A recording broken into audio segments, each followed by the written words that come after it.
विद्यार्थी मित्रांनो, आज आपण इयत्ता 10वी विज्ञान आणि तंत्रज्ञान भाग 1 मधील प्रकरण 7वे अभ्यासणार आहोत. ज्या प्रकरणाचे नाव आहे भिंगे व त्यांचे उपयोग. 7वं प्रकरण. त्यामध्ये आपण काय काय शिकणार आहोत मित्रांनो? घटक. भिंग म्हणजे काय? अपवर्तित किरणाचे लेखन कसे करतात? चिन्ह संकेत म्हणजे काय? मानवी डोळा व त्या भिंगाचे कार्य काय? दृष्टीदोष आणि त्याच्यावर उपाय काय आहेत आणि भिंगाचे उपयोग कोणते आहेत, या संदर्भात आपण माहिती या प्रकरणामध्ये बघणार आहोत. तर भिंगे म्हणजे काय? भिंगेला इंग्लिशमध्ये लेन्सेस म्हणतात. तुम्हाला माहिती असेल की दैनंदिन जीवनामध्ये उपयोगात येणारे भिंगे तुम्ही बऱ्याच विद्यार्थ्यांनी पाहिलेले असेलच. काही वेळेस वृद्ध माणसे जे ती वाचनासाठी भिंगे वापरतात. त्याचबरोबर आपल्या घराच्या प्रवेशद्वाराला सुद्धा भिंग बसलेलं असतं, नेत्रगोल त्याला म्हणतात, किंवा घड्याळाची जो असतो, घड्याळ दुरुस्त करणारा, त्याला घड्याळाची म्हणतात. ते कारागीर डोळ्याला जे उपकरण लावतात ते सुद्धा भिंगच असतं मित्र. अशा पद्धतीने भिंग आपण पाहिलेली असेलच. तर चष्म्यामध्ये सुद्धा भिंग असतात. याशिवाय भिंग वापरून दुर्बीण सुद्धा तयार केल्या जातात. तर भिंग ही कशी असतात? तर भिंग जे आहे ते 2 पृष्ठभागाने युक्त असतात. 2 पृष्ठभागाने युक्त झालेले असे पारदर्शक माध्यम आहे. ज्या भिंगाचे 2 पृष्ठभाग गोलीय व बाहेरच्या बाजूने फुगीर असतात त्यांना द्विबहिर्वक्र म्हणतात. बाहेरच्या बाजूने म्हणजे बहिर्वक्र, बाहेरून वाकलेले. ज्या भिंगाचे दोन्ही पृष्ठभाग गोलीय आणि बाहेरच्या बाजूने फुगीर असतं त्याला काय म्हणायचं? दुहेरी बहिर्वक्र, म्हणजेच दुहेरी बहिर्गोळ भिंग असे त्याला म्हणतात. मग हे भिंग कसे ओळखायचे? तर हे भिंग जे आहेत त्यांच्या कडेपेक्षा मध्यभागी जाड असते. कडेपेक्षा मध्यभागी जाड. उदाहरणार्थ बघा, या ठिकाणी दिसते तुम्हाला, हे जे आहे हे द्विबहिर्वक्र भिंग आहे. खाली आकृती दिसत असेल तुम्हाला, हे द्विबहिर्वक्र भिंग. याला द्विबहिर्वक्र का म्हणतात? दोन्ही बाजूने आतल्या बाजूने ते वाकलेले आहेत, मध्यभागी जाड आहेत आणि कोपऱ्याला कसे आहेत? बारीक आहेत. म्हणजेच काय? ते भिंगे त्यांच्या कडेपेक्षा मध्यभागी जाड असतात, त्याला म्हणतात द्विबहिर्वक्र. ठीक आहे. आणि ज्या भिंगाचे दोन्ही पृष्ठभाग आतल्या बाजूने गोली असतात, आतल्या बाजूने, त्यांना म्हणायचं द्विअंतर्वक्री भिंग किंवा दुहेरी अंतर्गोल भिंग. हे बघा, मग आतल्या बाजूने वागलेले या पद्धतीने. ठीक आहे. अशा पद्धतीने हे आपल्याला द्विअंतर्वक्र भिंग ओळखतात. कसं ओळखायचं? ज्या भिंगाचे दोन्ही पृष्ठभाग आतल्या बाजूने गोलीय असतात आणि त्यांना द्विअंतर्वक्र भिंग म्हणतात. हे कसं ओळखायचं? तर हे द्विअंतर्वक्र भिंग कशी असतात? त्यांच्या मध्यभागापेक्षा कडेला जाड असतात. बघा, ही कडा ही जाड आहे, बघा, कडेला जाड आहेत, मध्यभागी कमी जाड. अशा पद्धतीने आपल्याला हे ओळखता येतात. तर भिंगाचे प्रकार जे आहे मित्रांनो, हे ठिकठिकाणी आपल्याला दाखवले या ठिकाणी की त्याचे भिंगाचे प्रकार कसे पडलेले आहेत. तर भिंगाचे प्रकार द्विबहिर्वक्र भिंग आहे, समतली बहिर्वक्र आहे, अंतर्वक्र बहिर्वक्र, द्विअंतर्वक्र, समतली अंतर्वक्र आणि बहिर्वक्र अंतर्वक्र. अशा पद्धतीने हे भिंगाचे प्रकार पाडलेले. भिंगाचे प्रकार कोणकोणते तर सांगता आला पाहिजे तुम्हाला. द्विबहिर्वक्र, समतली बहिर्वक्र, अंतर्वक्री बहिर्वक्र, द्विअंतर्वक्र, समतली अंतर्वक्र आणि बहिर्वक्री अंतर्वक्र. ठीक आहे. अशा पद्धतीने आपण भिंगाचे प्रकार अभ्यासू शकतो मित्रांनो आणि ओळखू शकतो भिंग म्हणजे काय. तर बहिर्गोल आणि अंतर्गोल भिंग जे आहे त्यांचे काटछेद जर घेतले तर त्याच्यावरती आपल्याला बऱ्याचशा संज्ञा कळतात. त्यामध्ये वक्रता केंद्र म्हणजे काय, मुख्य अक्ष म्हणजे काय, वक्रता त्रिज्या म्हणजे काय, ह्या संज्ञा आपण समजून घ्या आकृतीवर. समजा हा बहिर्वक्र भिंग आहे, बघा, हा बाहेर वाकलेला असा भिंग, याला बहिर्वक्र म्हणतात. ठीक आहे. आणि हा दिलेला अंतर्वक्र भिंग. यांचा काटछेद जर घेतला तर आपल्याला वेगवेगळ्या ज्या संज्ञा आहेत त्या संज्ञा आपल्याला शिकता येतात. मग कोणकोणत्या संज्ञा शिकू शकतो आपण? बघा, लक्ष द्या. सुरुवातीला वक्रता केंद्र म्हणजे काय? त्याला सेंटर ऑफ कर्वेचर म्हणतात. सी अक्षराने दाखवतात. तर भिंगाचा पृष्ठभाग ज्या गोलाचा भाग आहे त्या गोलाच्या केंद्रास, बघा, भिंगाचा पृष्ठभाग C1 आणि C2 हे 2 वक्रता केंद्र आहेत मित्रांनो भिंगामध्ये. बघा, C1 आणि C2 दिसत आहे तुम्हाला आकृतीमध्ये. हा C1 आणि C2 हे वक्रता केंद्र आहे. मग वक्रता केंद्र कोणाला म्हणायचं? भिंगाचा जो भाग भिंगाचा पृष्ठभाग ज्या गोलाचा भाग आहे त्या गोलाच्या केंद्राला काय म्हणायचं? वक्रता केंद्र. म्हणजे C1 आणि C2 अशी दोन वक्रता केंद्र असतात भिंगाला. ठीक आहे. त्यानंतर व्याख्या बघा, वक्रता त्रिज्या, रेडियस ऑफ कर्वेचर कोणाला म्हणायचं? तर भिंगाचे पृष्ठभाग ज्या गोलाचे भाग असतात त्या गोलाच्या त्रिज्या, त्या गोलाच्या त्रिज्याला म्हणतात वक्रता त्रिज्या. आकृतीमध्ये दिसत आहेत, R म्हणजे त्रिज्या. कोणत्या आहेत आकृतीमध्ये बघा, हे बघा आकृतीमध्ये ही R हे त्रिज्या आहे त्या ठिकाणी, R1 आणि R2. ठीक आहे. त्याला म्हणायचं वक्रता त्रिज्या. वक्रता त्रिज्या म्हणजे काय मग? भिंगाचे पृष्ठभाग ज्या गोलाचे भाग असतात त्या गोलाच्या त्रिज्यांना, म्हणजे R1 आणि R2 या भिंगाला वक्रता त्रिज्या असतात. ठीक आहे. त्यानंतर बघू मुख्य अक्ष कोणाला म्हणजे? प्रिन्सिपल ऍक्सिस म्हणजे काय? तर भिंगाच्या दोन्ही वक्रता केंद्रातून जाणारी काल्पनिक रेषा जी असते, वक्रता केंद्र कशाने दर्शवलं आपण? वक्रता केंद्र तर C1. ठीक आहे. भिंगाच्या दोन्ही वक्रता केंद्रातून जाणारी काल्पनिक रेषा म्हणजेच मुख्य अक्ष. बघा मग ही C1 आणि C2 वक्रता केंद्र, त्याच्यातून जाणारी ही काल्पनिक रेषा सरळ जे जाते याला म्हणायचं मुख्य अक्ष. मग मुख्य अक्ष म्हणजे काय कळालं असेल तुम्हाला? मुख्य अक्षाची व्याख्या साधी सोपी आहे. भिंगाच्या दोन्ही वक्रता केंद्रातून जाणारी काल्पनिक रेषा म्हणजे काय? मुख्य अक्ष. ठीक आहे. आणि नंतर बघूया आपण प्रकाशीय केंद्र कोणाला म्हणायचं? की प्रकाश किरण भिंगाच्या ज्या बिंदूतून जाताना विचलित होत नाही अशा मुख्य अक्षावरील बिंदूला भिंगाचे प्रकाशीय केंद्र म्हणतात. बघा मग बिंदू केंद्रामधून जाणारी, या ठिकाणी बघा हा एक बहिर्वक्र भिंग आहे, याच्यातून प्रकाश किरण अशी जातात मात्र विचलित होत नाही. म्हणजेच काय? प्रकाश किरण भिंगाच्या ज्या बिंदूतून जाताना विचलित होत नाही. हा मध्ये O हा प्रकाशीय मध्य आहे. म्हणजेच अशा मुख्य अक्षर मुख्य बिंदूला भिंगाचे प्रकाशीय मध्य, प्रकाशीय केंद्र म्हणतात. ठीक आहे. आणि नंतर अत्यंत महत्वाचा मुद्दा अभ्यासणार मित्रांनो आपण, तो म्हणजेच मुख्य नाभी, प्रिन्सिपल ऍक्सिस कोणाला म्हणायचं? हे बहिर्गोल भिंगाच्या बाबतीत या ठिकाणी हा बहिर्गोल भिंग आहे, याचे मुख्य नाभी म्हणजे काय ते आपण अभ्यासूया. ही बहिर्गोल भिंग. ठीक आहे. आणि बहिर्गोल भिंगात जेव्हा मुख्य अक्षाला समांतर असणारे प्रकाश किरण जे आहेत हे भिंगावर पडतात तेव्हा अपवर्तनानंतर मुख्य अक्षावरील एका बिंदूमध्ये अभिसारित होतात. एका बिंदूत अभिसारित होतं म्हणजे एका बिंदूमध्ये येतात, त्या बिंदूला बहिर्गोल भिंगाचे मुख्य नाभी म्हणतात. मग या ठिकाणी हा बहिर्गोल भिंग आहे, F1 आणि F2 हे नाभी आहेत, F2 आणि F1. मग हे बहिर्गोल भिंग याच्यावर जेव्हा प्रकाश किरण असे पडतात, प्रकाश किरण पडल्यानंतर ते अपवर्तनानंतर एका बिंदूमध्ये, हे सगळी प्रकाश किरणे पडली, अपवर्तनानंतर अशी एका बिंदूत येतात. ठीक आहे. या बाजूने प्रकाश किरण पडली, अपवर्तन झालं. अशा पद्धतीने प्रकाश किरण अपवर्तनानंतर एका बिंदूमध्ये येतात. अशी हा जो बिंदू आहे या बिंदूला म्हणतात बहिर्वक्र भिंगाची मुख्य नाभी. ठीक आहे. तुम्हाला कळालं असेल बहिर्वक्र भिंगाची मुख्य नाभी म्हणजे काय. तर बहिर्गोल भिंगामध्ये काय होतं? मुख्य अक्षाला समांतर असणारे, हा मध्ये मुख्य अक्ष आहे, हा सरळ, हा मुख्य अक्ष, त्याला समांतर असणारे हे किरणे आहेत. मुख्य अक्षाला समांतर असणारे प्रकाश किरण अपवर्तनानंतर एकत्र येतात एका अक्षावर, हे अक्ष आहे आणि म्हणून याला अभिसारी भिंग म्हणतात. मग हा प्रश्न विचारला जातो की बहिर्वक्र भिंगाला अभिसारी भिंग का म्हणतात? कारण काय सांगायचं? कारण की बहिर्गोल भिंगामध्ये मुख्य अक्षाला समांतर असणारे प्रकाश किरण अपवर्तनानंतर मुख्य अक्षावर एकत्र येतात, एका बिंदूत येतात, अभिसारित होतात, म्हणून बहिर्वक्र भिंगाला म्हणतात अभिसारी भिंग. हे झालं बहिर्वक्र भिंगाच्या बाबतीत, बहिर्वक्र भिंगाची नाभी. आता बघू आपण अंतर्वक्र भिंगाची नाभी. हा अंतर्वक्र भिंग आहे मित्रांनो, आतून वाकलेला असा. कसा ओळखायचा? तर तो कडेला जाड असतो, या पद्धतीने.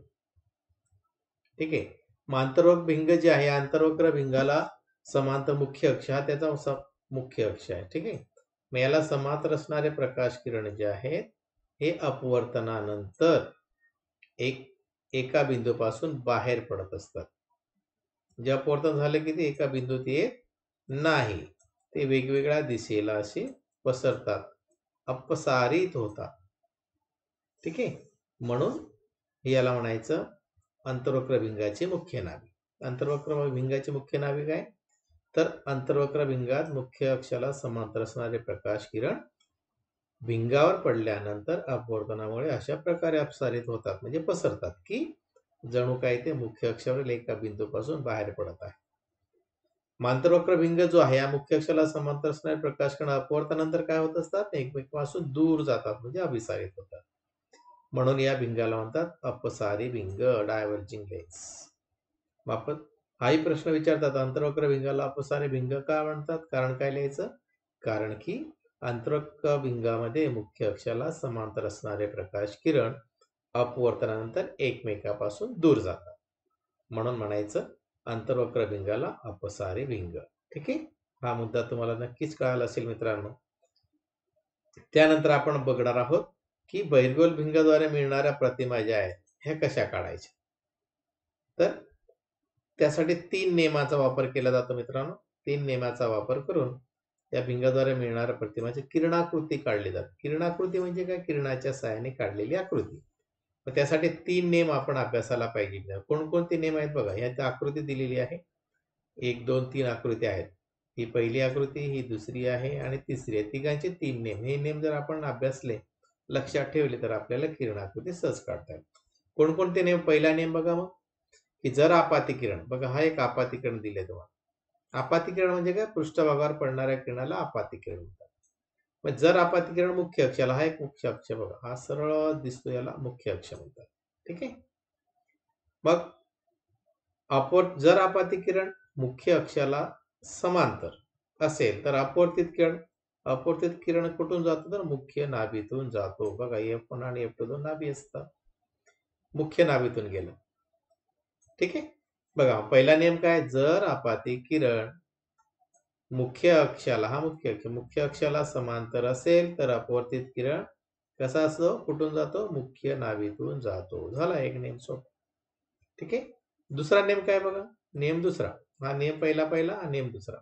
जर आपाती किरण, बघा हे F1 नाभी आहे, हे जे आहे हे मुख्य अक्ष आहे, बरोबर. हे आपाती किरण आहे. कुठून गेला आपाती किरण? मुख्य नाभीतून गेला. ठीक आहे. F1 म्हणजे नाभी. जर आपाती किरण मुख्य नाभीतून जात असेल तर अपवर्तित किरण हा मुख्य अक्षाला समांतर असतो. बघा हे मुख्य अक्ष आहे, याला समांतर हा अपवर्तित किरण. म्हणजे दुसरा नियम काय? जर आपाती किरण हा नाभीतून जात असेल, मुख्य नाभीतून जात असेल तर अपवर्तित किरण हा मुख्य अक्षाला समांतर जातो. हा दुसरा नियम. आणि तिसरा नियम किती सोपा आहे बघा. जर आपाती किरण, बघा या ठिकाणी सुद्धा हा आपाती किरण, जर आपाती किरण कसा? जर आपाती किरण भिंगाच्या प्रकाशीय मध्यातून, O हा प्रकाशीय मध्य, जर आपाती किरण प्रकाशीय मध्यातून जात असेल तर त्याची दिशा बदलत नाही, तर त्याची दिशा ती सरळच राहते अशी. ठीक आहे. हा तिसरा नियम. मग 3 नियम कोणते शिकलो आपण? जर आपाती किरण मुख्य अक्षाला समांतर असेल तर अपवर्तित किरण कुठून जातो? मुख्य नाभीतून जातो. ठीक आहे, ही मुख्य नाभी दिलेली. दुसरा नियम काय? जर आपाती किरण मुख्य नाभीतून जात असेल तर अपवर्तित किरण हा या मुख्य अक्षाला कसा असतो? समांतर असतो. तिसरा नियम काय? जर आपाती किरण भिंगाच्या प्रकाशीय मध्यातून, हा O प्रकाशीय मध्यातून जात असेल तर काय होतं?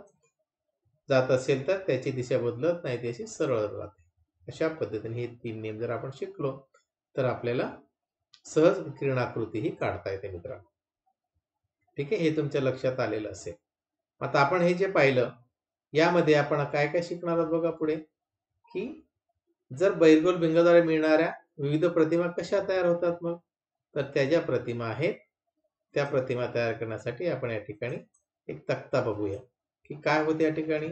जर आपण बहिर्गोल भिंगाद्वारे मिळणाऱ्या प्रतिमा ज्या आहेत त्या प्रतिमा कशा तयार होतात, कुठे तयार होतात, त्याचा अभ्यास करूया. तर हा बहिर्गोल भिंगाद्वारे मिळणाऱ्या प्रतिमांचं स्थान कसं असेल, लक्ष द्या नीट, तुम्हाला नक्कीच कळेल की जर वस्तू अनंत अंतरावर ठेवली आपण, खूप अंतरावरती, तर त्या प्रतिमेचे स्थान कुठं असेल? नाभी F2 च्या जवळ असेल. त्या प्रतिमेचा आकार कसा असेल? तर खूप लहान असेल. ठीक आहे. त्या प्रतिमेचं स्वरूप कसं होईल? वास्तव आणि उलट असेल. हे लक्षात ठेवायचे तुम्हाला. आणि जर आपण वस्तूचं स्थान हे 2F च्या पलीकडे असेल असं ठेवलं आपण, तर त्या प्रतिमेचे स्थान कुठे होणार मग F2 आणि 2F2च्या दरम्यान तयार होतं. त्या प्रतिमेचा आकार कसा असेल तर खूप लहान असेल. त्या प्रतिमेचे स्वरूप कसं असेल वास्तव आणि उलट असेल. काय बघतो आपण बहिर्गोल भिंगाद्वारे मिळणाऱ्या प्रतिमा विविध प्रतिमा कुठे कशा तयार होतात. जर वस्तू आपण 2F च्या वर ठेवली 2F1च्या तर प्रतिमा कुठे तयार होणार 2F2 वर. प्रतिमेचा आकार कसा असेल समान आकाराचीच असेल आणि स्वरूप वास्तव आणि उलटच असेल. जर वस्तू आपण F1 आणि 2Fच्या दरम्यान ठेवली तर त्याची प्रतिमा कुठे तयार होणार 2F2च्या पलीकडे येईल. प्रतिमेचा आकार कसा असेल मोठा असेल आणि प्रतिमेचे स्वरूप वास्तव आणि उलट असेल.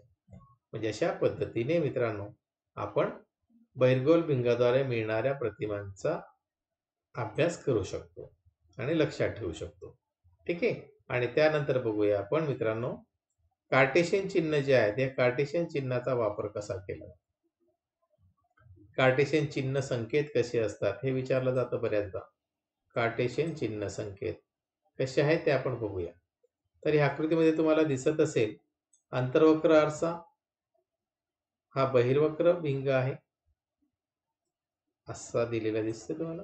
हा बहिर्वक्र भिंग ठीक आहे आणि हा अंतर्वक्र ठीक आहे. वरती एक्स ऍक्सिस आणि वाय ऍक्सिस दिलेला आहे. मुख्य अक्ष या भिंगाच्या डावीकडची बाजू भिंगाची उजवीकडची बाजू ही डावीकडची बाजू आहे. इकडे उजवीकडची बाजू आहे. हे वरचे अंतर आहे इथं मुख्य अक्षापासून इथून खाली खालचे अंतर आहे. मग याच्यावरून लक्षात ठेवण्यासारखं काय आहे कोणते चिन्ह संकेत आहे भिंगासाठी तर तुम्ही लक्षात ठेवायचं मित्रांनो. पहिला संकेत काय बघा लक्षात द्यायचं तुम्ही की कार्टेशियन चिन्ह संकेतानुसार काय केलं जातं प्रकाशीय मध्य जो आहे O हा आरंभ बिंदू मानतात आणि मुख्य अक्षात संदर्भ चौकटीचा अक्ष घेतात. चिन्ह संकेत कसे आहेत O पासून चिन्ह संकेत मोजतात.